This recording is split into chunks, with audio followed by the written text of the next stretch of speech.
Unos son los que van, pero los que se quedan no se quedan de brazos cruzados diciendo, ¿y ahora qué hacemos? Pues orar, hermanos, apoyar la obra.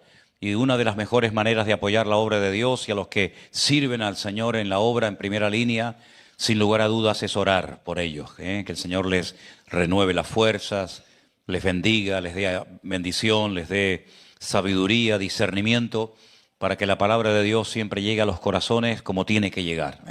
Y el Señor haga la obra. Bendito sea Dios. Vamos a tener un fin de semana, yo creo que muy interesante, muy bendecido, donde van a venir, como acabo de decir, hermanos de otras partes de España para estar el día sábado.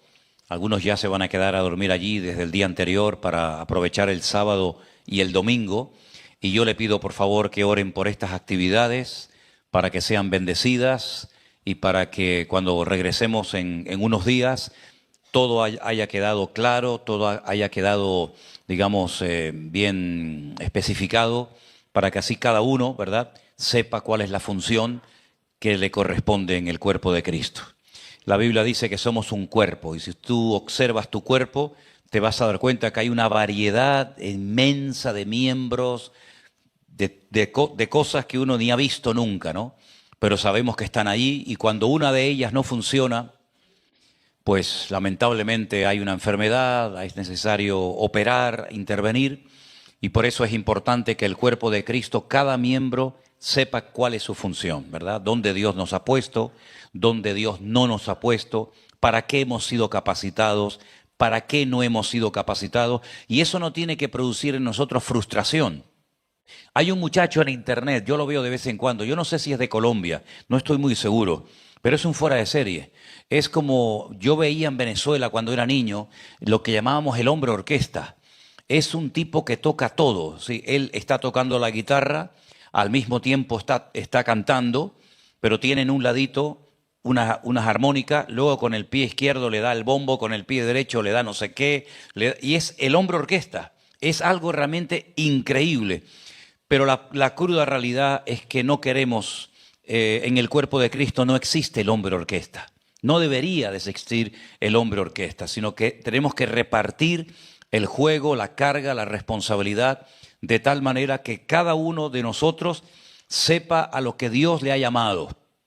Y si no llegas en un área, seguro que el Señor a tu lado ha puesto a alguien que te va a ayudar para hacer un complemento en tu vida. No estamos en la vida para competir con nadie, amén, hermanos.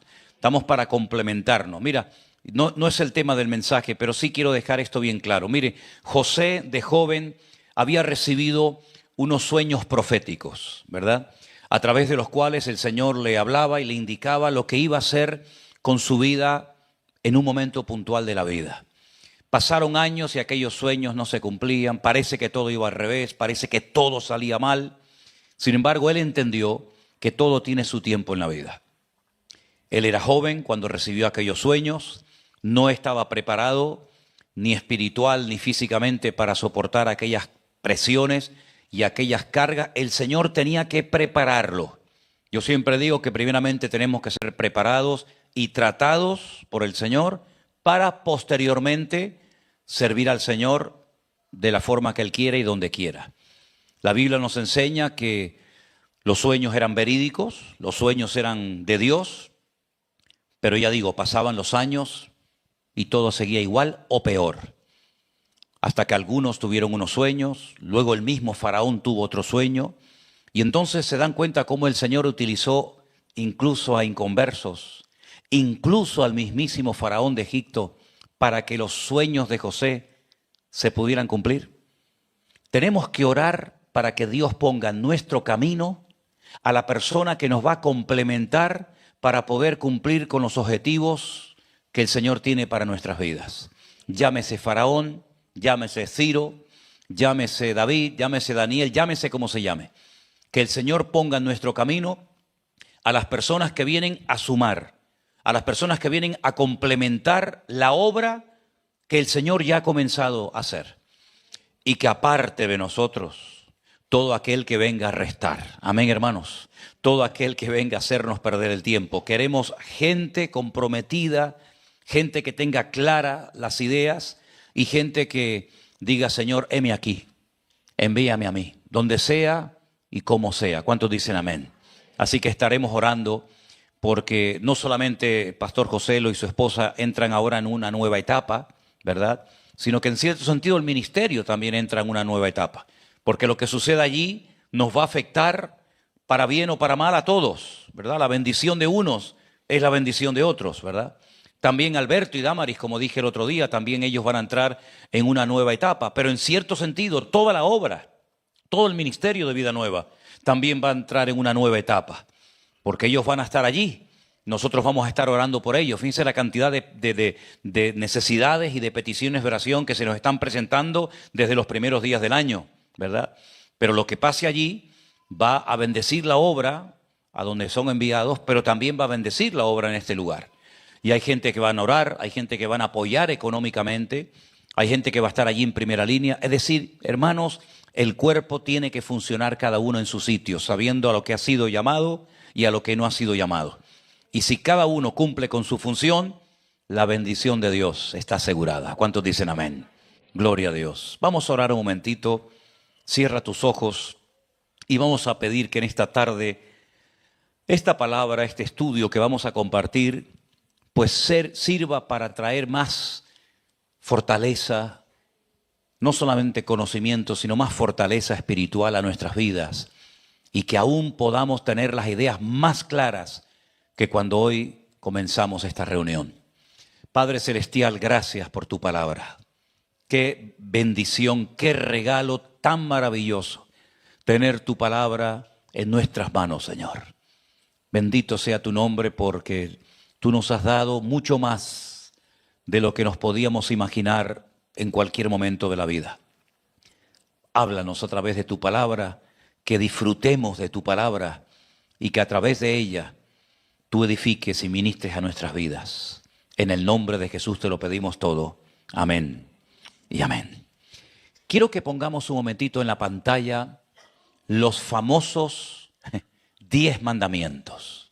No sé si ustedes se lo saben de memoria, pero en el Catecismo Católico nos enseñaron los mandamientos, pero no exactamente como dice la Biblia. Estaban ahí un poco tergiversados.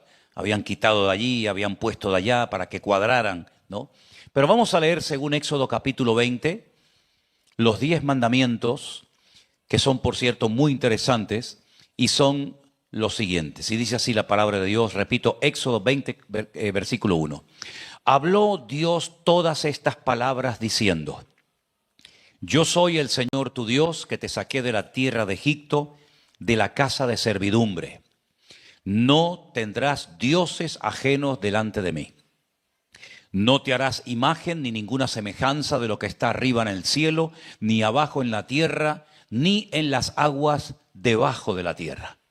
No te inclinarás a ellas ni las honrarás, porque yo soy el Señor tu Dios, fuerte, celoso, que visito la maldad de los padres sobre los hijos hasta la tercera y cuarta generación de los que me aborrecen. Y hago misericordia a millares y a los que me aman y guardan mis mandamientos. No tomarás el nombre del Señor tu Dios en vano, porque no dará por inocente el Señor al que tomare su nombre en vano. Acuérdate del día de reposo para santificarlo. 6 días trabajarás y harás toda tu obra. Mas el séptimo día es reposo para el Señor tu Dios. No hagas en él obra alguna. Tú, ni tu hijo, ni tu hija, ni tu siervo, ni tu criada, ni tu bestia, ni tu extranjero que está dentro de tus puertas.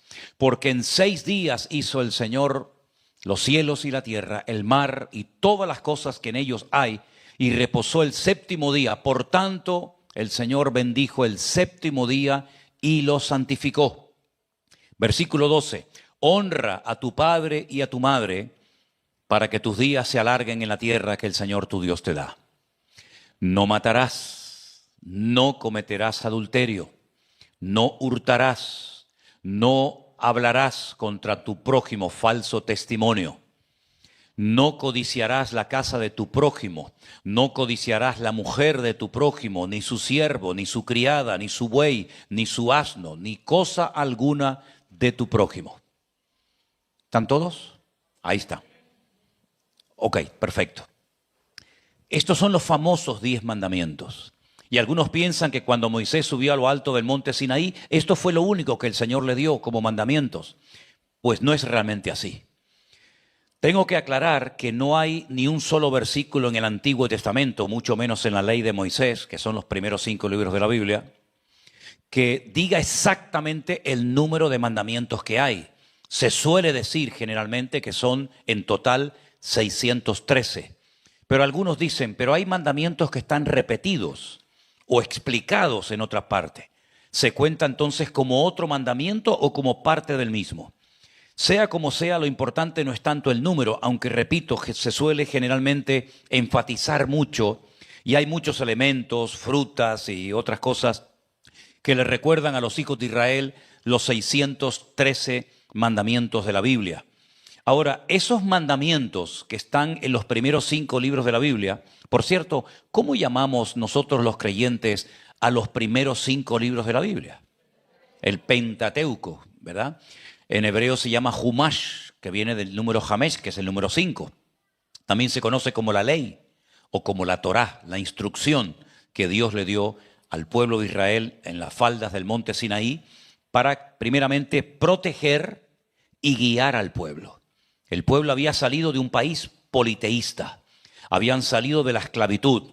Aunque muchas veces decimos, no, el pueblo de Israel estuvo 400 años como esclavo en Egipto. No es cierto. Estuvieron 400 años, pero no siempre fueron esclavos.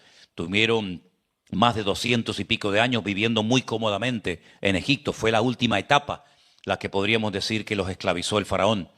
Pero sea como sea, ellos habían adoptado unas costumbres, un estilo de vida diferente al que Dios tenía para ellos.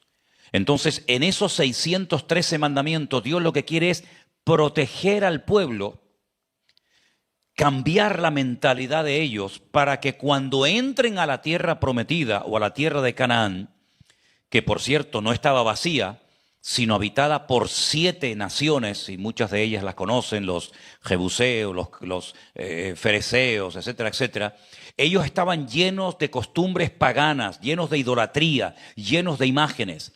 Entonces, a través de los 613 mandamientos, ellos tenían que saber que su estilo de vida no podía ser el estilo de vida de los habitantes de Canaán. Es más, el Señor les advirtió en muchas ocasiones que no se conviertan ustedes a ellos, no los imiten a ellos en nada. Al contrario, que ellos se conviertan a vosotros y que ellos sigan vuestras creencias y vuestras costumbres y no ustedes a las de ellos. En segundo lugar, el pueblo de Israel tenía que entender qué es lo que Dios consideraba pecado. Y a través de la ley, el apóstol Pablo dice que viene el conocimiento del pecado. ¿Cómo sé yo lo que a Dios le agrada y lo que a Dios no le agrada? ¿Cómo sé yo, como creyente, incluso en la actualidad, que esto está mal y esto está bien? ¿En qué me baso? Es cierto que hay personas que nos sorprenden, que nunca leyeron los 10 mandamientos, ni los 613, ni fueron nunca a ninguna congregación, pero sin embargo ellos sabían lo que estaba bien y lo que estaba mal. Y les pongo un ejemplo. José se negó a acostarse, a mantener relaciones sexuales con la esposa del amo, del hombre que lo había comprado, de Potifar. Porque él dice, ¿cómo voy yo a pecar contra mi Dios? Él nunca había leído ningún mandamiento que prohibiera mantener relaciones sexuales con la esposa de un hombre casado. Pero ¿cómo lo sabía él que eso no le agradaba a Dios? Bueno, la comunión que tenía evidentemente José con el Señor era tan elevada que sin necesidad de conocer la ley de Moisés, él sabía cómo era el corazón de su Dios y sabía perfectamente que eso no se podía hacer. Y así podríamos hablar de ejemplos en la vida de Abraham y en la vida de Jacob, ¿verdad? Abraham dice de la Biblia que le dio los diezmos. Cuando vino de una batalla donde habían sido derrotados unos ejércitos, unos reyes tremendamente poderosos que lo fue a buscar hasta el norte de Israel, la Biblia dice que al volver a Jerusalén, a la ciudad de Salem, como se llamaba en aquel momento, allí habitaba un rey, que aparte de rey de Salem, era sacerdote del Dios Altísimo. Y entonces dice que en el torrente de Cedrón se encuentran y Abraham dice que le da los diezmos a Melquisedec. ¿Y quién le dijo a Abraham que había que dar los diezmos al sacerdote de aquella época. No estaba escrito en ninguna parte. Por ejemplo, ¿cómo sabía Noé cuáles eran los animales limpios y los animales impuros? Porque el Señor le dijo, de los limpios tienes que tomar tanta cantidad y de los que no son limpios otra cantidad. ¿Dónde se fijó él? ¿Cuál era el texto? ¿Cuál era la base para él poder elegir animales limpios y animales que no eran limpios o aptos para la comida? Bueno, lo que está bien claro es que esta gente tenía una comunión con el Señor espectacular, pero para que no entraran en inventos y en yo siento y a mí me parece y inventarse cosas que no estaban escritas, el Señor no solamente le dio la ley al pueblo para protegerlos y guiarlos, sino para señalar el pecado y decirle, esto no se puede hacer, esto sí se puede hacer, esto me agrada, esto me deshonra. Ahora, de los 613 mandamientos, que los tengo todos aquí, por si después quieren, hoy me he pegado toda la mañana haciendo esto, es un trabajo de chino, pero aquí están los 613 mandamientos. Sería buenísimo que en algún momento los leyeras para saber cuáles son esos 613.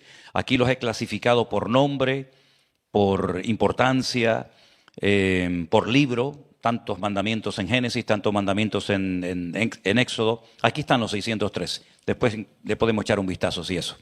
Pues de esos 613 mandamientos, la gran clasificación que se hace, que no es la única, son mandamientos positivos y mandamientos negativos. En hebreo se conoce como ta'aseh y mandamientos lo ta'aseh. Es decir, hay de los 613 mandamientos, 248 mandamientos de cosas que hay que hacer y 365 mandamientos de cosas que no hay que hacer, ¿vale? Mandamientos para hacer cosas y mandamientos que te prohíben hacer otras cosas. No todos los mandamientos van en la misma línea. Hay mandamientos que van dirigidos, por ejemplo, a los agricultores, pero no a los ganaderos. Hay mandamientos, los vamos a ver en esta tarde algunos de ellos, que van dirigidos a un cierto tipo de personas que no afectaba al común del pueblo, como por ejemplo los sacerdotes. Y hay mandamientos que son para probar la obediencia del pueblo. No tienen ningún sentido. Uno dice, ¿a qué viene esto? No puedes comer carne con productos lácteos. No puedes comer leche tomarte un café con leche, un cortado después de haber comido carne. ¿Y por qué? Porque son mandamientos que se han escrito en la Biblia, como hay unos cuantos, para probar la obediencia del pueblo. Mandamientos que no tienen ninguna lógica, humanamente hablando, pero Dios lo manda para ver cómo tú vas a reaccionar. Algunos dirán, eso es una tontería, eso no tiene sentido, pero yo te los doy para ver cómo tú vas a reaccionar. Hay mandamientos que tienen que ver con la moral, ¿vale? Mandamientos que tienen que ver con las relaciones entre personas. Mandamientos que son ceremoniales, mandamientos que son para recordar cosas del pasado. Es decir, hay cientos de mandamientos de todos los tipos, tamaños y colores. Hay mandamientos para los animales, qué hacer con los animales, Levítico capítulo 11. Hay mandamientos para los soldados cuando iban a la guerra, qué hacer cuando sitiemos una ciudad, la atacamos. Hablamos antes, ¿qué estrategia utilizamos? Deuteronomio capítulo 20. Hay unas leyes muy interesantes que tienen que ver con los esclavos, que no las tenía ningún pueblo más que el pueblo de Israel, Levítico 21, después leeremos algunos versículos. Hay mandamientos que tienen que ver con la tierra, des en cuenta que los mandamientos se tienen que cumplir en la tierra de Israel. Fuera de la tierra de Israel hay muchos mandamientos que no se podían cumplir. Y entonces hay mandamientos que tienen que ver con el lugar, con la tierra. Por ejemplo, la Shemitá era la ley, que algunos todavía la cumplen hoy en día, que es el descanso de la tierra cada 7 años, con el año de jubileo. Todo esto está en Levítico 23, Levítico 25. Había ciertas y determinadas enfermedades que obligaban a la persona que las contraía a ser excluido, a ser expulsado del campamento para no contagiar al resto. La lepra es la más conocida, pero había muchas enfermedades que el sumo sacerdote con los sacerdotes tenían que examinar y decir, no pasa nada, se puede quedar a vivir entre nosotros o inmediatamente tienes que ser echado del campamento porque esto es un peligro, porque puede terminar contagiando a todo el mundo. Había una ley, bueno, eso está en Levítico 13, había una ley en Levítico 12 que tiene que ver, es una ley para las mujeres que acababan de dar a luz. Cuando una mujer daba a luz a un niño o a una niña, tenía que cumplir toda una ceremonia, todas unas leyes de purificación para poder volver otra vez a tener relaciones con su marido, para volver otra vez a llevar una vida normal. ¿Y qué tenían que hacer las mujeres? Bueno, una de las cosas que salvó al pueblo de Israel durante siglos fue la limpieza de las manos, la limpieza del cuerpo. La mayoría de los pueblos en aquella época no le daban mucha importancia a la higiene, ¿verdad? Por ejemplo, ustedes pueden ver en la Edad Media, en Francia, en Inglaterra, en España, los reyes tenían que ordenar que la capa que llegaba hasta los tobillos la cortaran hasta las rodillas para que le diera vergüenza a la gente de ver la cantidad de suciedad que llevaban encima, porque la gente no iba al baño, la gente no se lavaba los dientes. ¿De dónde creen ustedes que viene el famoso ramito de flores de las novias? La novia apestaba tanto que para disimular un poco el mal olor que llevaba encima, le daban el ramito de flores y así por lo menos disimulaba un poco. ¿De dónde vienen todos esos perfumes que los franceses inventaron? Pues era para un poco disimular gente. Luis XIV o Luis XV creo que tuvo 15 años sin bañarse.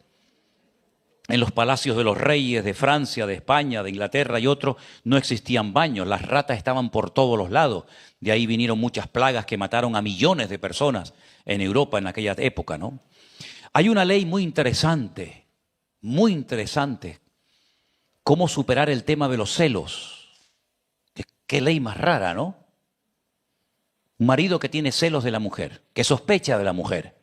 Había todo un ritual, después podemos leer si quieren unos versículos, para que el hombre se quedara tranquilo y los celos desaparecieran, porque los celos matan, ¿eh? Nadie dijo amén, pero es así. Números capítulo 5. Había una fiesta que tenía que ver con, unas leyes que tenían que ver con las fiestas. Había 3 fiestas de obligatorio cumplimiento a lo largo del año. Una era la Pascua, cuando empezaba el año religioso, en la primavera. 50 días más tarde era la fiesta de las cosechas, la fiesta de Pentecostés.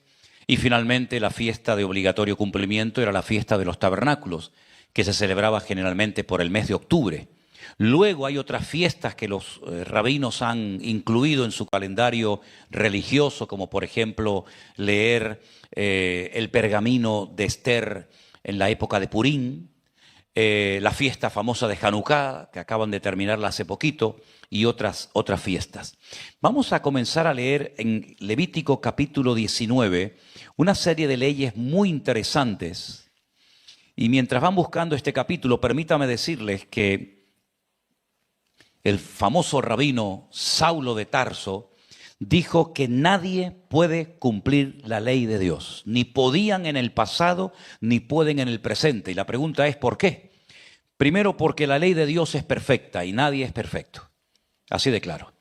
La ley apuntaba a la necesidad de un redentor, alguien que pudiera cumplir con toda la ley, porque no hay ningún ser humano que pueda cumplir con todos los requisitos de la ley, porque la ley refleja el carácter, la santidad de Dios. Y por lo tanto, ¿quién puede vivir como Dios, siendo humano, finito y limitado? Absolutamente nadie. Solamente el Señor Jesucristo, dicho sea de paso, fue el único que pudo cumplir con toda la ley del Antiguo Testamento de Moisés, y a través de Cristo nosotros hemos sido justificados no por las obras de la ley, sino por la obra de Cristo. ¿Cuántos dicen amén? Ahora, en Levítico 19 hay algunas leyes así pequeñitas, pero muy, muy interesantes. Por ejemplo, miren esta ley de Levítico 19:13. Y dice así: no oprimirás a tu prójimo ni le robarás.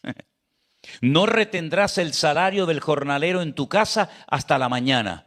Seguro que algunos de ustedes, cuando tiene que llegar el momento de cobrar su paga, su sueldo, a veces te dice el jefe, la semana que viene arreglamos. ¿Te ha pasado alguna vez? O mira, este mes no te voy a poder pagar todo de una vez, te voy a pagar en 2 o 3 veces. ¿Le ha pasado a alguien así? ¿Sí? No vamos a volver las cámaras a ustedes para que no les vean los que están levantando la mano, ¿no? Pero una ley decía, ¿no? Si le tienes que pagar a tu empleado el dinero y lo tienes, no lo hagas esperar. No le digas mañana. Hazlo hoy. No lo oprimas. No seas un abusador. Hay otra ley que decía, por ejemplo, muy interesante en el verso 14, no maldecirás al sordo. Qué cosa tan curiosa, ¿no? No maldecirás al sordo ni al ciego le pondrás tropiezo. Qué cosa tan interesante, ¿verdad? Versículo 16, no andarás chismeando entre tu pueblo. ¿Te gusta esa? Esa está buena, ¿eh? Esa está buena, ¿eh? No andarás chismeando. Aquí no hay chismosas, ¿no? Ni chismoso, ¿no? Ya, no te lo crees ni tú. No te lo crees ni tú. Como dijo aquel, hermana, el don de lengua no sé si lo tiene, ¿eh? Pero tiene una lengua que parece un don, ¿eh? El 17 me gusta mucho. No aborrecerás a tu hermano en tu corazón. Razonarás con tu prójimo para que no participéis de su pecado. Qué ley tan interesante. Hay una ley muy interesante que dice en el 23, cuando entréis en la tierra y plantéis toda clase de árboles, frutales, consideraréis como incircunciso lo primero de su fruto 3 años, o será incircunciso su fruto y no se comerá. Si plantamos un árbol y durante 3 años no lo podemos comer, y al 4.º año todo su fruto será consagrado en alabanzas a Dios. ¿Tú te crees que esto tiene alguna explicación lógica? Es simplemente para probar. Si yo planto 1000 manzanos o 1000 perales o lo que sea, los 3 primeros años no puedes comer nada. Y el 4.º tampoco. El 4.º coges toda la fruta y la llevas al templo y se la consagras al Señor. Increíble, ¿verdad? Después dice en el 26 algo muy interesante que se repite en el Nuevo Testamento. No comeréis cosa alguna con sangre. No seréis agoreros ni adivinos. No haréis tonsura en vuestra cabeza. Hay gente que le gusta hacerse cosas raras en la cabeza, ¿no? Ni dañaréis la punta de vuestra barba. No haréis rasguños en vuestro cuerpo por un muerto, ni imprimiréis en vosotros señal alguna. Bueno, ya los que se la hicieron es tarde, ¿no? Pero para los que se han convertido, saben que una vez en la península hubo un campamento de jóvenes y uno de los talleres era tatuajes cristianos. Te ponías versículos, yo soy de mi amado es mío, cuánto te amo, Señor, bendice alma mía al Señor. Y los jóvenes salían con el pescadito y tal, tatuado. Aquí dice que no se puede hacer ningún tipo de marca, de rasguños, ni de cosas imprimidas en la piel. No contaminarás a tu hija haciéndola fornicar para que no se prostituya la tierra. Tremendo. El 32 me gusta, ¿eh? El 32, bueno, déjame el 31. No os volváis a los encantadores, ni a los adivinos, ni los consultéis. El 32 me gusta y me gustaría que lo pusieran en práctica los jóvenes cuando me saluden, por favor. Delante de las canas te levantarás. Es decir, que cuando saludes a una... Tú primeramente, con Anderson no van a tener problemas. Aunque tenga 90 años, no se preocupen, lo pueden saludar toda la vida sentado. Y el hermano va por el mismo camino. Pero yo sí, hombre, yo todavía tengo algo. Entonces, cuando me vean, cuando veas a algún hermano, tú miras así, tiene canas. Uy, lo tengo que saludar de pie. No, lo digo en serio, ¿eh? Cuando usted salude a un hermano o a una hermana que tenga canas, se tiene que saludar de pie porque es una forma de respeto. Yo me acuerdo en mi época, en la escuela, cuando el maestro entraba a la clase, los alumnos nos poníamos de pie. Yo no sé si ustedes eso lo vieron. Se ponía uno de pie y hasta que el maestro no dijera siéntense, no se podía sentar nadie. Tremendo. Así que lo voy a volver a repetir porque me gusta mucho. ¿Oíste, Natán? Delante de las canas te levantarás y honrarás el rostro. No, del anciano lo dejamos. El rostro. Dejamos el anciano. Esto era para otro. Este era para otro. Este era para Armando. No. Como a un natural de vosotros tendréis al extranjero que mora entre vosotros, y lo amarás como a ti mismo, porque extranjero fuisteis en la tierra de Egipto. Yo el Señor tu Dios. No hagáis injusticia en juicio en medida de tierra, en peso ni en medidas. Balanzas justas y pesas justas, medidas justas tendréis. Sí, un montón de leyes en este capítulo 19 que son todas extraordinarias para enseñarle al pueblo de Dios a ser diferente. Claro, esto eran leyes para el pueblo de Dios, pero fuera del pueblo de Dios, fuera del marco de ellos, no había nadie que cumpliera con esto. La injusticia, el robo, el insultar, el engañar, el mentir, era lo más normal en aquella época. Sin embargo, el pueblo de Dios tenía que ser y tiene que ser diferente hoy en día. ¿Cuántos dicen amén?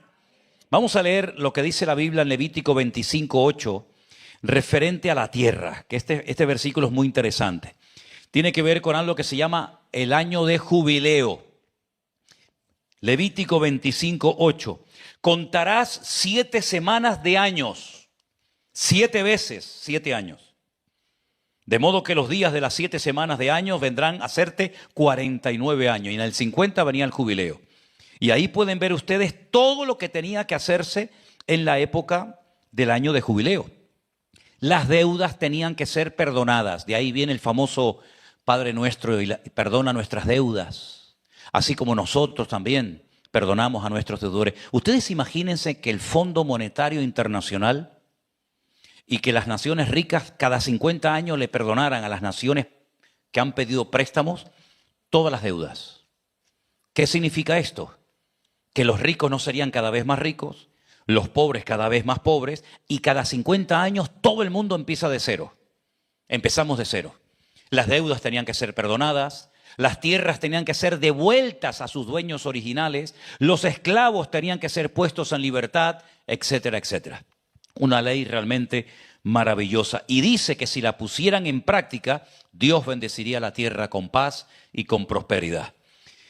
También en Éxodo capítulo 23, el verso 10, leemos algo muy interesante acerca de esta ley, que estuvimos un año en Israel y vimos que algunos agricultores la ponen en práctica todavía. Se llama la ley de la Shemitá.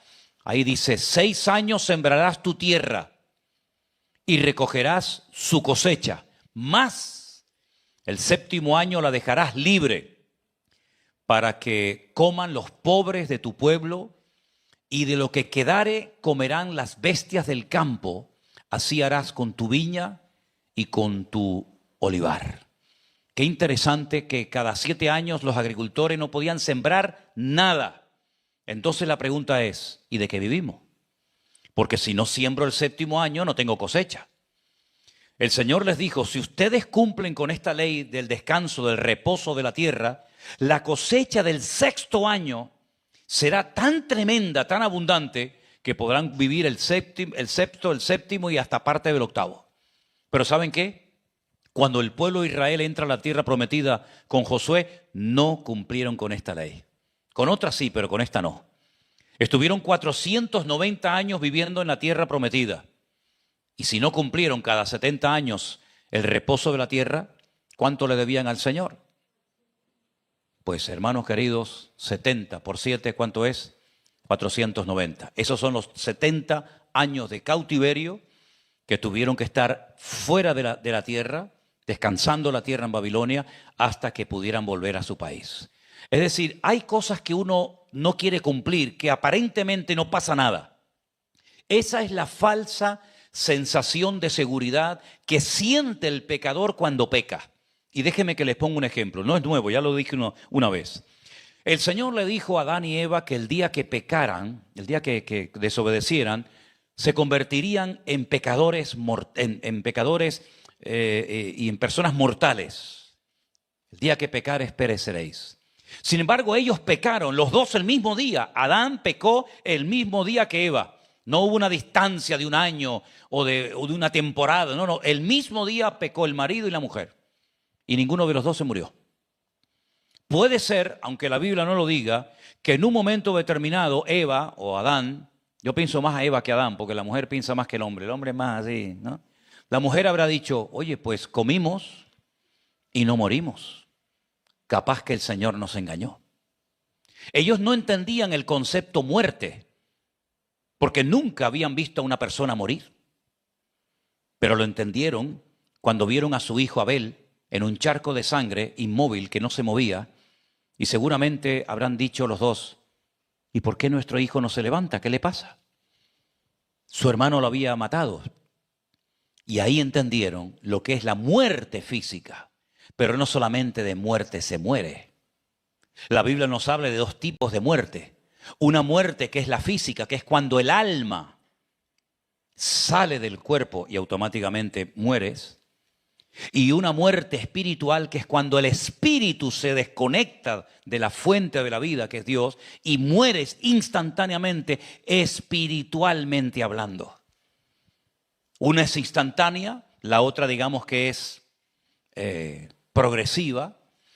Pero ahora podemos entender cuando el apóstol Pablo le escribe a los hermanos de la iglesia de Éfeso y les dice algo así como, hermanos, no quiero que olvidéis que Él os dio vida a vosotros cuando estabais muertos en vuestros delitos y en vuestros pecados.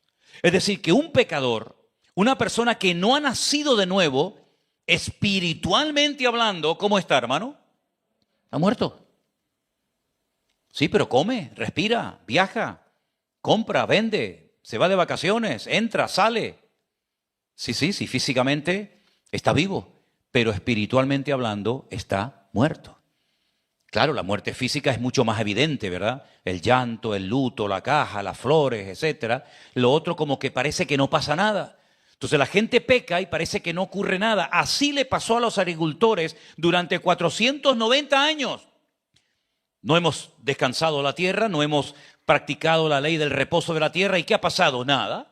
Seguimos con vida, seguimos teniendo nuestra vida, nuestros hijos, nuestros animales, hasta que Dios dijo basta. Y se los lleva al cautiverio porque le debían a Dios 70 largos años de obediencia. Entonces la obediencia trae bendición. La desobediencia, ya sabemos todo lo que sucede.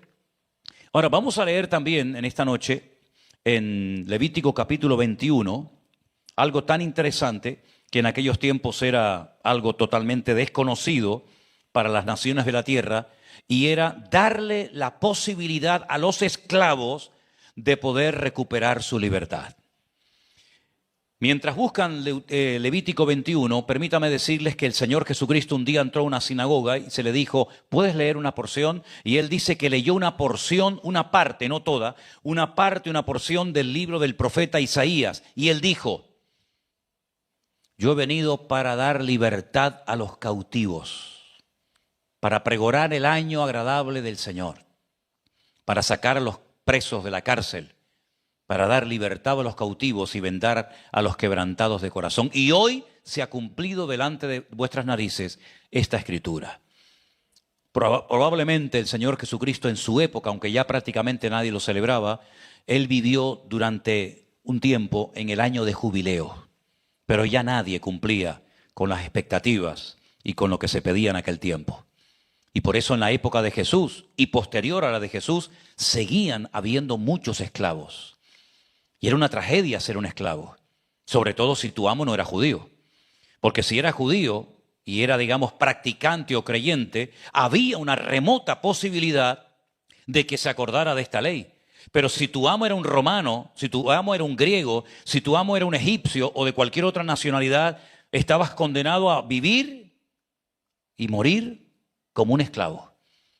No había nada de derechos humanos, de los cuales se habla mucho hoy en día. No había vacaciones, no había absolutamente nada. De hecho, Jesús relata una historia que cuando yo la leía al principio me sonaba muy fuerte, ¿no? Decía, pero ¿cómo? Pero es que refleja la cruda realidad de la época. Dice, ¿qué amo cuando su criado viene del campo, le dice, bueno, lávate, come, arréglate? No. Tú has estado todo el día trabajando en el campo de sol a sol. Tienes que venir reventado. Pero antes de comer tú, me pones la comida a mí. Me pones la comida, me atiendes, me lavas los pies. Y cuando yo ya esté tranquilo, es cuando tú vas a comer. Y suena como cruel, ¿no les parece? Suena como, sí, pero Señor, ¿dónde está ahí la misericordia? Es que no había misericordia en la época de Jesús. Habían unos esclavos que los conocían como los uperetas, en griego, que eran los que estaban solamente en las puertas de los señores para lavarle los pies a la gente que entraba a la casa a comer o a visitar al dueño.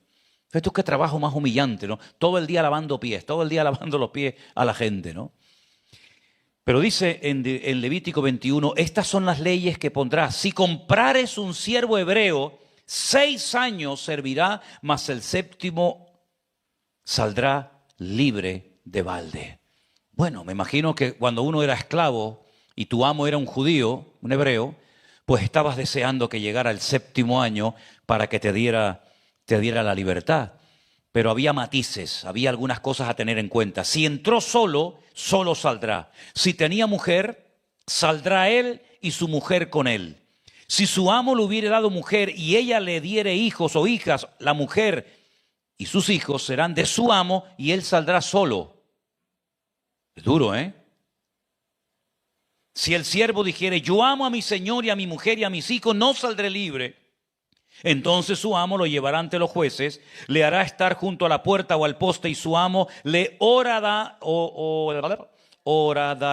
la oreja con lesna y será su siervo para siempre. Este es otro tipo de esclavos. Este es el doulos. Este es el esclavo de amor. Este es el que se diferenciaba del resto, que pudiendo ser libre, renunció a su libertad en el 7º año. ¿Y cómo demuestra que es un esclavo de amor? Con un zarcillo en la oreja. Por eso cuando yo veo a la gente por ahí con un zarcillo en la oreja, digo, mira, ahí va un esclavo.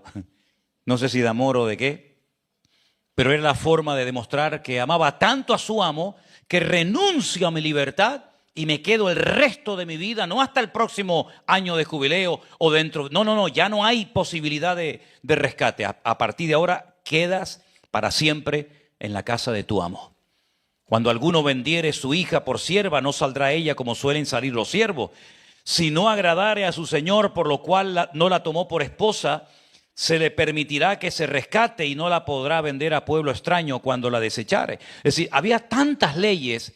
Claro, ¿quiénes eran los que se sabían de memoria estas leyes? Porque saberse todo esto, hermano, saberse los 613 mandamientos de memoria, vamos, yo nunca me he propuesto, pero esto da un trabajo increíble. Es que aquí hay cómo tienes que comer, cómo tienes que vestirte, cómo tienes que levantarte, cómo tienes que acostarte, qué tienes que hacer por la mañana, qué tienes que hacer por la noche. Pero aparte de todo esto, 613 mandamientos, están cientos, por no decir miles de mandamientos que los rabinos fueron añadiendo a lo largo de la historia para presionar aún más a la gente. Incluso el Señor Jesucristo, cuando le habla a los escribas y fariseos, en el famoso capítulo 23 de Mateo, le dice, vosotros por vuestra tradición invalidáis la ley de Dios. Incluso hacen un prosélito, ganan a una persona y después lo convierten en 2 veces más hijo del infierno y del diablo de lo que era antes. En otras palabras, vivir bajo la ley era una presión, hermanos, era una presión terrible. Ahora viene lo bueno. Le preguntaron una vez al Señor, Señor, y de los 613 mandamientos, mira que hay, mira que hay mandamientos, ¿cuál es el más importante? Si tuvieras que quedarte con uno, ¿con cuál te quedarías? ¿Con el de reposo de la tierra? ¿Con las mujeres que se tienen que purificar cuando van a luz? Dime, de todos los 613, para ti, ¿cuál es el más grande y más importante? Y él dijo algo que se conoce como el Shema. Amarás al Señor tu Dios con toda tu alma, con todas tus fuerzas, con todo tu corazón y con todas tus fuerzas. En hebreo dice, con todo tu corazón, corazón. Es decir, que no haya rincones en tu vida reservados para ti. El corazón es el reposo de las emociones, son los recuerdos, ¿verdad? Es lo que habla a veces la Biblia del corazón, no tanto del músculo, ¿no? Y entonces dice, amarás al Señor tu Dios con todo tu corazón, corazón. Bienaventurados los de limpio corazón. Los que no tienen áreas ocultas donde nadie entra, que nadie sabe. Donde no dicen, bueno, esto es para mí. Sino que han abierto totalmente su vida y la han entregado al Señor, a su servicio. Y entonces el Señor dice, si una persona ama a Dios con toda su fuerza, con todo su corazón y con toda su alma, y a su prójimo como a sí mismo, ha cumplido con los 613. Claro, la pregunta es, le preguntaron una vez a un rabino, ¿y cómo demuestro yo, en qué momento de mi vida puedo yo demostrar que amo a mi prójimo como a mí mismo? Me gustó la respuesta, no sé si estarán de acuerdo con ella, pero me gustó la respuesta de este rabino cuando le preguntaron, repito, ¿dónde, en qué momento de la vida una persona puede amar a su prójimo como a sí mismo? ¿Y saben lo que respondió? Como nadie me dice nada, no lo voy a decir. ¿Quieren o no quieren saberlo? Ah, bueno, como los veo ahí tan callados. Dice, cuando el hombre se casa.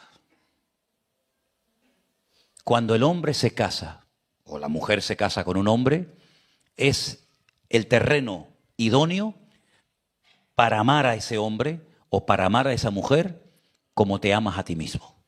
Y me gustó mucho la respuesta, porque también leí hace unos días, y esto te viene bien a ti, que un hombre no puede ser feliz en la vida y completo hasta que se casa.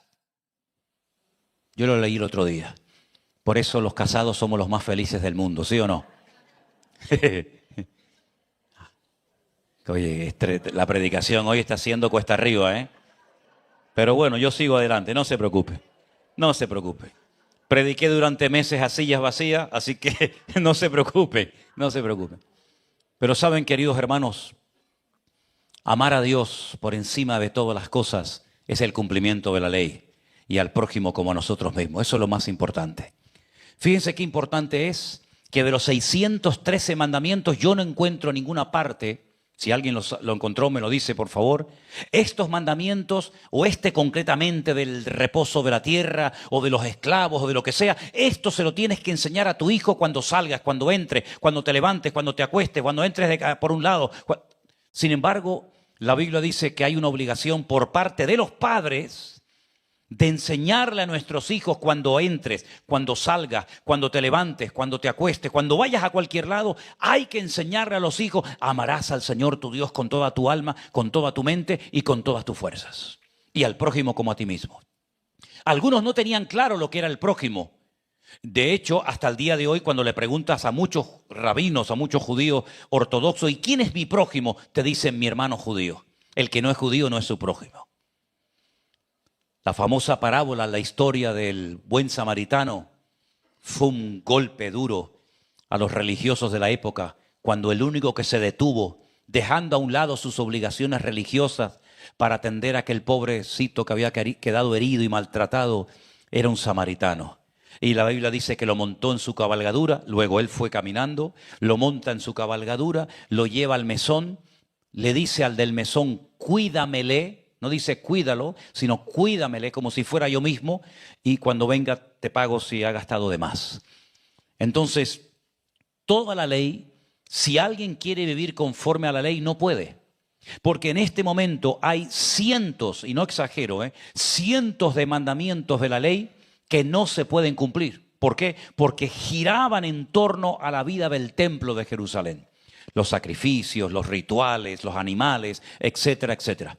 Por lo tanto, es ridículo, es absurdo que un creyente renuncie a la gracia, renuncie a la libertad gloriosa que tenemos en Cristo para querer vivir conforme a una ley que ningún judío pudo jamás cumplir. Lo dijo el apóstol Pedro. Lo dijeron los apóstoles en el primer concilio de Jerusalén, cuando había algunos judíos que querían obligar a los que se convertían procedentes del paganismo que tenían que vivir según la ley de Moisés, porque si no, no podían ser salvos.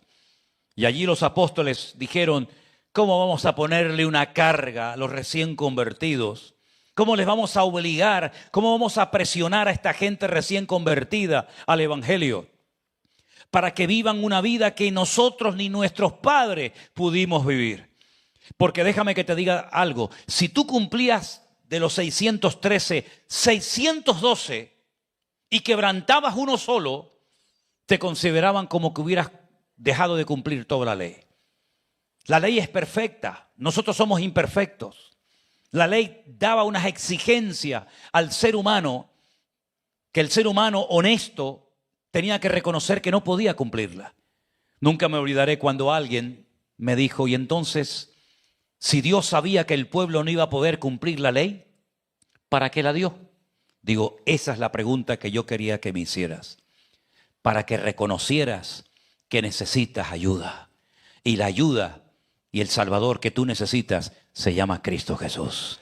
Él vino conforme a la ley, vivió según la ley, cumplió la ley, y ahora la palabra de Dios nos dice que ya no estamos bajo la ley, sino que ahora estamos bajo la gracia, lo cual no significa de que ahora podemos pecar deliberadamente, de que no tenemos límite. No, no, no. Claro que tenemos la ley, pero es la ley del amor, es la ley de la gracia.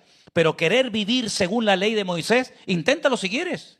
Inténtalo si quieres. No vas a poder cumplirla, primero porque ni eres judío. Y primero, para cumplir con la ley tiene que haber un templo que no existe hoy en día. Por lo tanto, es querer meterte en un lío. Es querer meterte en un modelo, en un estilo de vida que no vas a poder cumplir. Me hace gracia cuando hay creyentes y dicen, no, pero nos tenemos que reunir el sábado porque la Biblia habla del día de reposo. Muy bien, me parece bien. Nos reunimos el sábado y nos quedan todavía 612 mandamientos por cumplir. ¿De qué sirve que cumplamos con uno si los 612 no los puedes cumplir? ¿Quieres encender las velitas en la Pascua? Enciéndelas, mijo. ¿Quieres vivir según la ley de Moisés? Circuncídate primero y después comenzamos a hablar. Pero aunque cumplieras con 612, que no vas a poder cumplir, la palabra de Dios nos enseña que por las obras de la ley ningún ser humano va a ser justificado delante de Dios. ¿Dónde dice eso? En Gálatas. En Gálatas dice literalmente, por las obras de la ley nadie va a ser justificado. Es más, Dios demostró antes de la ley que hay otra forma de ser justificado. Y te voy a poner un ejemplo que es el clásico. El correcto, para que entiendas cómo una persona sin cumplir con la ley puede ser justificado delante de Dios. La Biblia nos enseña que Abraham se llamaba primeramente, fue justificado por la fe, no por las obras de la ley. Moisés nació siglos después de Abraham. Abraham en su vida leyó el Antiguo Testamento. Abraham jamás leyó Génesis, ni Éxodo, ni Levítico, ni Número, ni Deuteronomio, ningún salmo, ningún proverbio, ningún evangelio, nada. Pero sin embargo dice la Biblia que fue justificado por la fe. Y entonces lo que nos enseña la Biblia es que hay una forma de ser justificados aparte de la ley, y es por la fe. ¿Por la fe en quién? Por la fe en Cristo Jesús, el Cordero de Dios que quita el pecado del mundo. La Biblia nos enseña que Abraham es el padre de la fe y fue justificado delante de Dios por las obras, no por las obras de la ley, sino por la fe. Y nosotros somos por la fe hijos de Abraham. Y la palabra del Señor nos enseña que Abraham llegó incluso a entender el ministerio del Señor Jesucristo.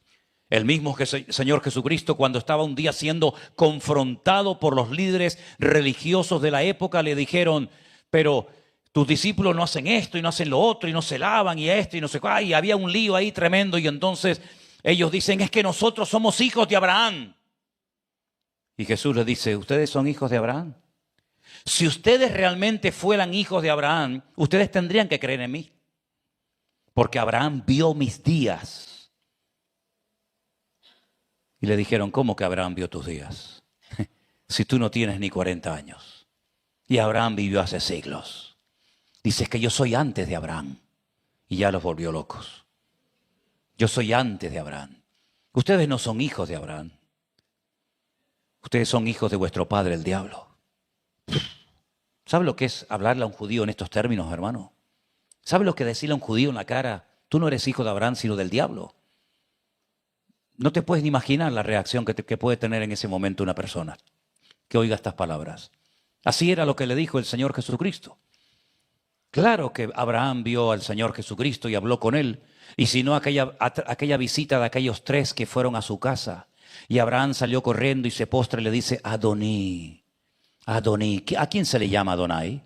¿A quién se le llama Adoní, mi Señor? No se le llama en hebreo a una persona Adonai ni Adoní.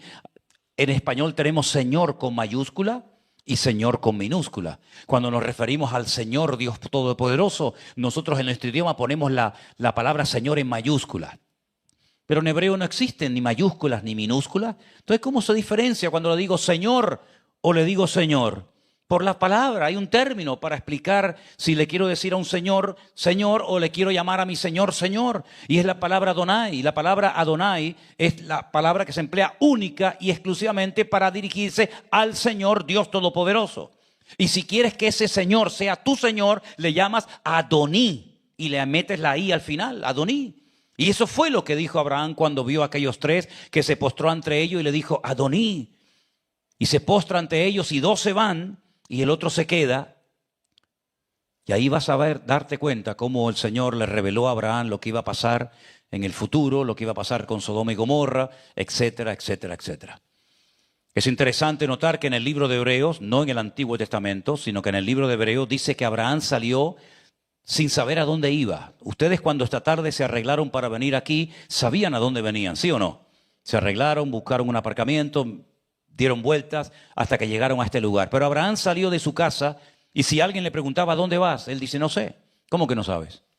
Dios, mi Señor, me ha llamado y me ha dicho que salga, que deje atrás todo, tierra, familia, amigos, parentela, herencia, y a una tierra que Él me va a regalar, a un país entero que Él me va a regalar, pero todavía no sé dónde está, me lo dirá por el camino. Salió sin saber a dónde iba, pero en el libro de Hebreos, el autor, quien quiera que haya sido, dijo algo increíble. Abraham salió porque salió buscando la ciudad cuyo arquitecto y fundador es Dios. Eso lo dice la Biblia. Abraham salió buscando una ciudad cuyo arquitecto y fundador es Dios. Y yo pregunto esta tarde, ¿y qué ciudad es esa? Cuyo arquitecto y fundador es Dios. Si ustedes algún día van a Jerusalén, y algunos han ido conmigo en alguna ocasión, cuando les llevo al Museo del Templo, les digo, fíjense bien, nada más entrar a la derecha, un cuadro enorme que hay, enorme, donde se ve en un altar a una persona, que es Isaac, amarrado para ser sacrificado, Abraham con el cuchillo en alto, pero está mirando al cielo y se ve una ciudad de oro, eso no lo dice el Antiguo Testamento, sino el Nuevo Testamento, y ellos dicen que estaba buscando el templo de Jerusalén. Pero el templo de Jerusalén Abraham nunca lo conoció ni le hacía falta absolutamente para nada. Abraham lo que buscaba era la ciudad cuyo arquitecto y fundador es Dios. Y esa ciudad es revelada por primera vez en Apocalipsis capítulo 21 y capítulo 22, donde se nos dan los materiales, las medidas, las personas que van a vivir en ella y las características de esa ciudad. Y curiosamente recibe el nombre de la Nueva Jerusalén, cuyas calles son de oro, las puertas son de perlas, etcétera, etcétera. Esa era la ciudad que estaba buscando Abraham. Luego, ¿ya existía antes de que Cristo viniera al mundo? Es que Cristo nació físicamente en Belén de Judea hace 2000 años, pero si el Señor Jesucristo no es eterno, entonces Él a nosotros no nos puede salvar, porque era un ser humano como cualquiera de nosotros. ¿Cómo podemos nosotros tener la seguridad, la garantía de que el Señor Jesucristo que adoramos, al que hemos cantado esta tarde, al que estamos tratando de seguir y de servir, es Dios y no era un profeta más, como dicen en algunas religiones o en algunos círculos religiosos? ¿Hay alguna garantía, algún texto, pero no de estos que dice, bueno, pero no está muy claro, no se ve muy claro? ¿Hay algún texto que claramente podemos decir, ese es el versículo que demuestra que mi Señor Jesucristo es el Dios todopoderoso, el Dios de Abraham, de Isaac y de Jacob y el Dios de Israel? ¿Creen que ese versículo existe? Claro que existe, hermano. Si usted no lo conoce, no es problema mío. Yo se lo voy a enseñar para que usted sepa lo que estamos hablando esta noche. Venga conmigo al libro de Ezequiel. ¿Lo tienen ahí, la Biblia? ¿La han traído por lo menos? ¿Han traído la Biblia o no? Bueno, algunos. En el libro de Ezequiel hay un texto impresionante, pero antes de decirle dónde voy a estar leyendo concretamente en el libro de Ezequiel, ¿usted recuerda cuando el Señor Jesucristo entró triunfalmente a la ciudad de Jerusalén? ¿En qué entró montado el Señor? ¿En un pollino de qué? Ah, de asno. Ok. Entró montado en un pollino de asno. Ezequiel capítulo 44, versículo 1 y 2.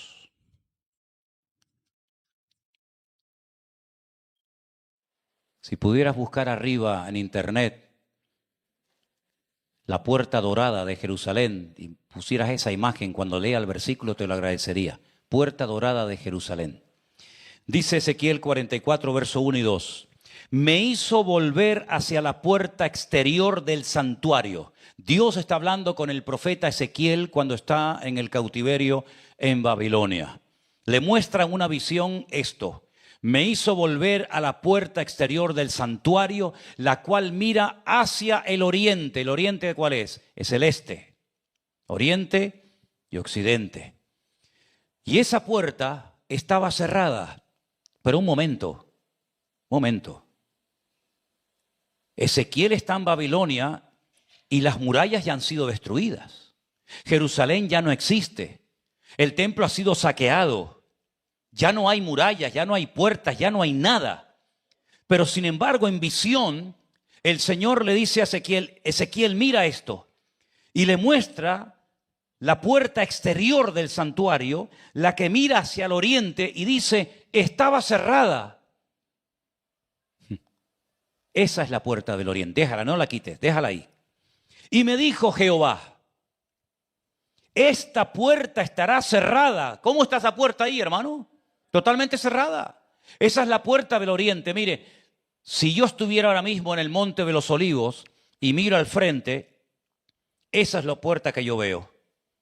Porque yo estoy en el Monte de los Olivos que está al este. Allí estaría Damasco. Por allí estaría Jope, el mar. Y ahí es la puerta del oriente. Y esta puerta estará cerrada, no se abrirá, ni entrará por ella hombre, porque Jehová, el Dios de Israel, entró por ella. Por lo tanto, estará cerrada. ¿Quién entró por esa puerta? Dice aquí, Jehová, el Dios de Israel. Que Dios entró por esa puerta. Que el Dios de Israel entró por esa puerta. ¿Pero cuándo entró? El día el Señor Jesucristo, que entró triunfalmente montado en un pollino de asno, entró por esa puerta. Y siglos más tarde, un musulmán, un sultán musulmán, la mandó a tapiar. Ven que hay como unos arcos. Por ahí entraba y salía la gente. De todas las puertas que tiene la ciudad de Jerusalén, todas están abiertas, todas puedes entrar, salir. La puerta de Damasco, la puerta nueva, la puerta de Herodes, la puerta de los leones, la puerta de Jafo, la puerta del muladar o de la basura, todas están abiertas, puedes entrar y salir, incluso algunas con coche. Pero esta es la única puerta que rodea las murallas de Jerusalén que está cerrada, se llama la puerta dorada, la puerta de la misericordia, la puerta del este, tiene muchos nombres. Esta puerta estará cerrada, dice la Biblia, porque Jehová, el Dios de Israel, entró por ella, por lo tanto estará cerrada. Claro, algún judío, piensan ustedes, para que se cumpliera la profecía, salió corriendo de noche y le puso 4 bloques y cerró la puerta y así se cumplió la palabra. No, la tapió un musulmán. Y delante de la puerta, no sé si se ve bien, ven un montón de lápidas. Puso un cementerio para que nunca más el Mesías de Israel pueda entrar, ni los sacerdotes puedan pasar por esa puerta, porque no pueden entrar por cementerios, porque la ley de los sacerdotes, que no la hemos leído esta noche, le impedía a los sacerdotes tener contacto con muertos. Y por eso pusieron un cementerio musulmán. El otro día lo recorrimos de punta a punta, ¿verdad? Y estuvimos ahí pegados en la puerta. Dentro de unos días volveremos a estar ahí otra vez. Y ahí le pueden demostrar a ustedes a cualquiera que dice, pero el que entró montado en un pollino de asno era el hijo de José y María, ¿no? Sí. Pero aquí dice que por esa puerta entró Jehová, el Dios de Israel, y por lo tanto esa puerta estará cerrada. ¿Quieren ver si la palabra de Dios es verdad o no? Si se cumple o no. Ahí lo tienen, una puerta cerrada. ¿Qué sentido tiene abrir una puerta para siglos más tarde cerrarla? Es el cumplimiento de una profecía que dice que el Señor entraría por ella. Entonces el Señor entró, la gente le dio la bienvenida y se cumplieron las Escrituras. Y entonces cuando Él cumple las Escrituras, la ley, dice Pablo, ha sido nuestro pedagogo. La palabra pedagogo del griego al castellano, en Gálatas, se ha traducido como la palabra ayo. ¿Quién era un ayo en aquella época? ¿Quién era un pedagogo en aquella época? Era un esclavo culto, un esclavo que sabía matemáticas, un esclavo que sabía leer, que sabía escribir, un esclavo que sabía geografía, Y entonces lo que hacía el amo le decía, mira, tú eres mi esclavo y mi hijo es pequeño, no sabe leer, no sabe escribir, no sabe sumar, no sabe nada. Yo quiero que tú, hasta que mi hijo crezca y herede mi fortuna y se haga el dueño de todo, yo quiero que tú seas su pedagogo. Yo quiero que tú seas su ayo. En otras palabras, quiero que tú le transmitas toda la información y cuando él la tenga y sea grande, muchas gracias, no te necesito para nada. Y Pablo hace esta comparación y Pablo dice, así como en aquella época estaba la costumbre de utilizar a un esclavo culto, un pedagogo, un ayo, para transmitirle la información a este chiquitín que no sabe nada, hasta que crezca y ya tenga el conocimiento adquirido, así Dios ha utilizado un ayo, un instrumento, para darnos información. ¿Qué es lo que Dios quiere? ¿Qué es lo que Dios no quiere? ¿Qué hay que hacer? ¿Qué no hay que hacer? Y ese instrumento, ese ayo o pedagogo se llamó la ley de Moisés, la Torá de Moisés. Y entonces durante siglos y siglos el pueblo de Israel adquiría el conocimiento. No se puede matar, no se puede fornicar, hay que dejar reposar la tierra, tenemos que lavarnos las manos antes de comer, no podemos tener contacto con muertos, hay que echar al leproso para que no se nos contagien los niños con su enfermedad. Y así como ellos adquirieron toda esa sabiduría y todo ese conocimiento, cuando viene el Mesías, que es el heredero del Padre, somos coherederos con Cristo. Gracias, ley, por haberme enseñado, gracias, Torá de Moisés, por haberme instruido, pero ya no te necesito. Porque ahora lo tengo a Él y teniéndolo a Él estoy completo en Dios. Y ya mi vida no necesita, no se hace, no se toca, no mires para allá, no mires para acá, camina, lávate las manos. Ya no necesito porque ahora el Espíritu de Él que mora dentro de mí me da testimonio de que soy un hijo de Dios. Y entonces no es que esté sin ley, no es que sea un salvaje. Yo puedo hacer lo que me da la gana. No, es que el Espíritu que mora en ti te pone el deseo de Cristo. Y comienzas a darte cuenta que ya no miras las cosas como antes las mirabas. Ya no tienes los impulsos carnales que antes tenía. ¿Por qué? Porque ahora no es que no se puede mirar, no se puede tocar, no te hagas esto. No, ya no necesito tanta letra, déjeme ya de letra. Ahora lo que tengo es una comunión, una relación con Él. Y así como Abraham sabía lo que era pecado y lo que no era pecado, y así como José sabía lo que estaba bien y lo que estaba mal, ahora nos vuelve a pasar a nosotros que tenemos la presencia del Señor en nuestros corazones y cuando estamos viendo algo, yo digo, esto no lo puedo ver, porque todo me es lícito, pero no todo me conviene. Porque ahora no es que Él está allí y yo estoy aquí y no me ve. ¿Dónde está? No es que me oculté porque tenía miedo, no. Ahora sé que Él está dentro de mí, conmigo y en mí, y por eso yo puedo saber en todo momento que esto no le agrada a mi Dios, o sí le agrada al Señor.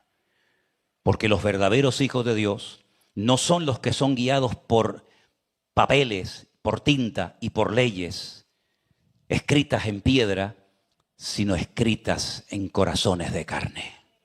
Porque dice el Señor, en los postreros días haré un nuevo pacto, pero no como lo hice con los hijos de Israel, que lo quebrantaron y que lo escribí en piedra, sino que ahora escribiré mis leyes en vuestros corazones, lavados, comprados y redimidos por la sangre de Jesucristo. Entonces no es que estemos sin ley, no. Tenemos una ley aún más estricta que el Antiguo Testamento. Porque en el Antiguo Testamento tú podías mirar a una mujer y codiciarla, y no era pecado. Era simplemente no te acuestes con ella, no forniques, no adulteres, pero yo la puedo mirar y imaginarme 20.000 cosas. En el Nuevo Testamento no. En el Nuevo Testamento dice, si miras y codicias en tu corazón, ya pecaste, amigo. ¿Te das cuenta cómo va mucho más allá? ¿Te das cuenta cómo el Señor no nos ha dejado sin ley como una especie de caballo desbocado, sino que ahora pone en nosotros sus deseos, sus palabras, sus pensamientos y nos comienza a cambiar de adentro hacia afuera? Antes era un cambio de afuera hacia adentro. No tengo que hacer esto, no me puedo tatuar, no puedo robar, no puedo mentir, no puedo no sé qué, y todo era de afuera. Ahora el Señor dice, vamos a hacerlo al revés. Ahora vamos a meternos nosotros dentro de ustedes y desde adentro voy a comenzar a cambiarte. Y entonces tú te vas a dar cuenta que un día te levantas y dices, a mí esto ya no me llena. Y era lo que te dominó toda la vida. Y ahora tú dices, esto me da asco. Y ya no me llena. Y ya no me satisface. ¿Por qué? Porque ahora tienes un anhelo diferente. Porque ahora tienes a Cristo en tu corazón. Y ahora lo sientes. Esta gente no sentía a Dios. Porque déjame decirte algo, el Espíritu Santo no vivía en el corazón de nadie, como hoy en día vive el Espíritu Santo en el corazón de todos los creyentes. En la ley era letra, letra, letra, letra, letra, letra y más letra. En el Nuevo Testamento es comunión, es relación, es amistad, es amor, es el fruto del Espíritu, ¿verdad? Es otro nivel. Ahora, ¿alguien quiere vivir en la ley? Por mí no hay problema, a mí me da igual lo que tú hagas con tu vida. A estas alturas de mi vida, a mí me da igual si quieres vivir en la ley o si quieres vivir... Me da igual lo que usted haga, pero yo les digo, la mejor vida que hay es la libertad gloriosa de estar en Cristo Jesús, Señor nuestro. Donde yo no tengo que ir a un templo a presentar un sacrificio de un animal para que ese pobrecito animal muera en mi lugar. No, no, no. Yo no tengo ya que ir a nadie a pedirle perdón a través de un sacerdote, a través de una cabra, a través de una oveja, sino ahora dice, venid a mí, directamente los que estáis trabajados y cargados, que yo personalmente me encargaré de darte paz y descanso y alivio para tu alma. Entonces te das cuenta, la ley tuvo un momento, tuvo un lugar, era un ayo, era un instrumento. Pero cuando llegó Cristo, hermano, es como si yo te digo, mira, la ley fue un billete de 50 euros. Pero cuando vino Cristo, vino el de 500 euros. ¿Tú cuál quieres? ¿Tú cuál quieres? Entonces, ¿quieres vivir bajo la religiosidad? El cumplimiento o la falta de cumplimiento de la ley traía condenación. Ya fallé otra vez. Ya fallé otra vez. ¿Por qué no iba la pobrecita mujer con flujo de sangre al templo? ¿Por qué tenía que estar allí en un camino la pobrecita esperando que pasara alguien? Porque estaba inmunda. Según la ley, una mujer con flujo de sangre en su periodo menstrual o recién dado a luz o con cualquier otro tipo de enfermedad, ni siquiera podía entrar a la presencia de Dios porque automáticamente se la cargaban. Sin embargo, el Señor Jesucristo tocaba a los leprosos. Fíjate tú, tocaba a los leprosos. Resucitaba a los muertos. Se dejaba tocar por una mujer en público con flujo de sangre y él no era contaminado, al contrario, salía poder y virtud de él. Esa es la relación personal que tenemos que tener con el Señor todos los días de nuestra vida. Ahora, cuando viene, no, que encendió las velitas del Shabbat, que vamos a practicar la Hanukkah y vamos ahora a... Ok, hermano, usted si quiere estar jugando al boliche, quiere estar jugando a las metras, pues juega lo que usted quiera. Pero ya nosotros hemos entendido que yo no necesito encender ninguna vela. Y yo no necesito matar ningún animal. Ni necesito, ay, es que no puedo comer esto, porque no, pues no lo coma, mijo. No lo coma, no lo quiere comer, no lo coma. Pero no esté criticando a los demás porque también la ley dice que no se podía criticar y juzgar al hermano. Y hay gente que por cumplir 4 mandamientos o 4 palabras en hebreo que no saben más que eso, juzgan a los demás creyendo que son superiores a los demás. Y dice la Biblia que ninguno tenga esa sensación de sentirse superior a los demás, sino que tenemos que tener la sensación y el sentir que hubo también en Cristo Jesús. Amén, hermanos. Bueno, vamos a orar en esta tarde. Si después se quieren aprender los 613 mandamientos de memoria y los quieren poner en práctica, aquí se los dejo, ¿sí? Aquí se los dejo para que vayan practicando. Hasta el 31 de diciembre tenemos tiempo. Aquí los tienen, ¿vale? Nos ponemos de pie, queridos hermanos, en esta noche. Damos gracias a Dios por la libertad que tenemos en Cristo, que no es libertinaje, es libertad obtenida por Cristo, por nosotros. Aleluya. Gracias a Dios. Una vez me dijo una persona, pero pastor, la Biblia habla del día de reposo. Digo, sí, claro. ¿Y cuál es el día de reposo? El sábado, sí, claro. Por supuesto, no hay ningún problema. Pero si yo hago un culto un jueves, ¿Dios no viene? Si yo hago una reunión un domingo por la mañana o por la tarde, ¿el Señor se molesta? Podemos reunirnos cuando queramos y donde queramos. Porque dice, yo estaré con vosotros todos los días hasta el fin del mundo. Así que no tengamos miedo, nadie os juzgue en comida, en bebida, en luna nueva, en esto o en aquello. Porque el Señor Jesucristo nos ha llamado a disfrutar de la vida. Y eso es lo que el Señor quiere, que disfrutes, que goces de tu relación con el Señor. Miren, los religiosos son gente peligrosa. En todas las religiones, los religiosos son los más peligrosos. Pero el Señor no quiere que seamos religiosos. Quiere que seamos hijos e hijas de Dios contentos y felices. Gracias, Señor, por tu palabra. Sí, gracias por tu palabra, por la ley, por los mandamientos. Gloria a Dios. Pero gracias porque hemos entendido que todo eso tuvo su momento y tuvo su lugar. Y todo eso sin Cristo no sirve de nada. Porque no es el esfuerzo humano el que me lleva a tu presencia, sino es el camino, la verdad y la vida, que es Cristo Jesús. Y gracias, Señor, porque hemos entendido que tú has venido para darnos vida y vida en abundancia. Guarda nuestras vidas de religiosidad, de falsas posturas doctrinales, de cosas raras que el diablo le quiere meter a la gente en la cabeza, haciéndoles creer que es por el esfuerzo, por los méritos que uno obtiene la salvación. Y la salvación tú la obtuviste para nosotros, Señor. Gracias. Guárdanos de todo peligro y de todo mal y bendice cada día nuestras vidas. Te lo pedimos en el nombre bendito de Jesús. Amén y amén. Dígale a su hermano, somos libres en Cristo Jesús, hermano.